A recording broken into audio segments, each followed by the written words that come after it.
I found so fascinating that I decided to do a documentary about it to find some answers.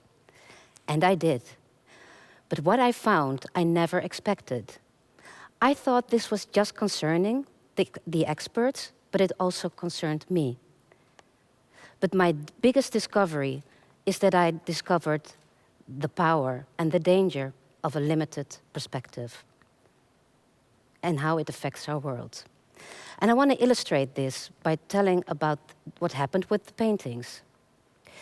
These are not just any paintings. These are world-famous paintings. The famous paintings of the 17th century from the Netherlands and Belgium. These paintings from Rembrandt, Rubens, Jordaens, Van Dyck have been studied for hundreds of years by hundreds of experts around the world and described in every detail. Like this painting by Rubens. It's a huge painting. And as you can see, there are a lot of details in this. All these details have been studied, examined, described. Every little decoration, every piece of clothing. In this painting, well, it's just a string of pearls. But in the middle of the painting, there's a black figure. And like all the other black figures in the paintings, for some reason, they were hardly described. And again, it happened with this painting. But with this painting, something particular is happening here. The black woman is sitting right in the middle of the painting. She's the center of the image. And everything seems to evolve around her. She's even being protected by the man in the front, wrapping his arm around her. She has the most beautiful jewelry. And in addition, she's the only one looking at us. She's turning around to look us in the eye. But even then, she was described with very little attention. I, too, was totally flabbergasted and mesmerized. How could this happen? How could a 17th century painting depict a woman like this, a black woman, as a very important person? Somehow it didn't match my knowledge of history. I knew about 17th century history because I'm interested in black history and colonial history. But for some reason, like the experts, I didn't understand what I was seeing here. And it wasn't just this painting. There were numerous paintings. Like these three portraits. The man on the right, the young man who looks really flamboyant. The woman in the middle. They're also both from the 17th century. The man on the left, he is even painted in 1530. So how would that match? How would that match my knowledge of history? Apparently, I had the same struggle the experts had.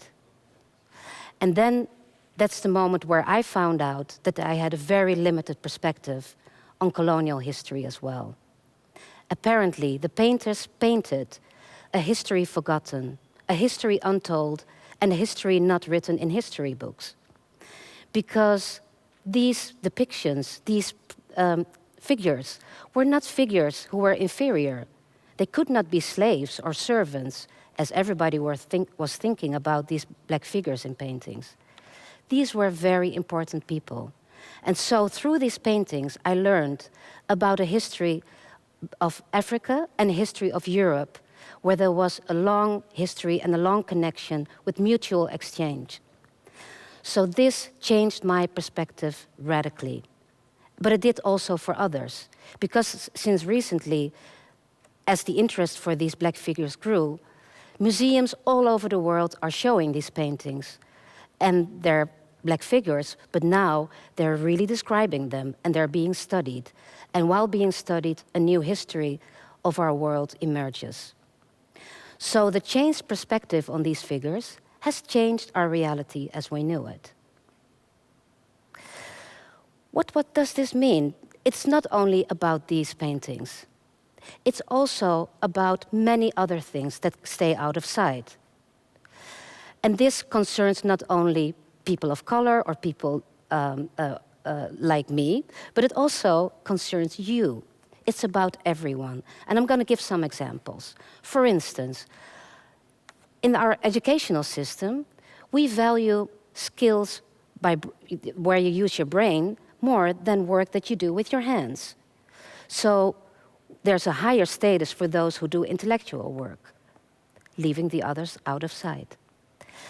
And it goes for medical science, where the norm for medical research are men, leaving the specific health issues women have out of sight.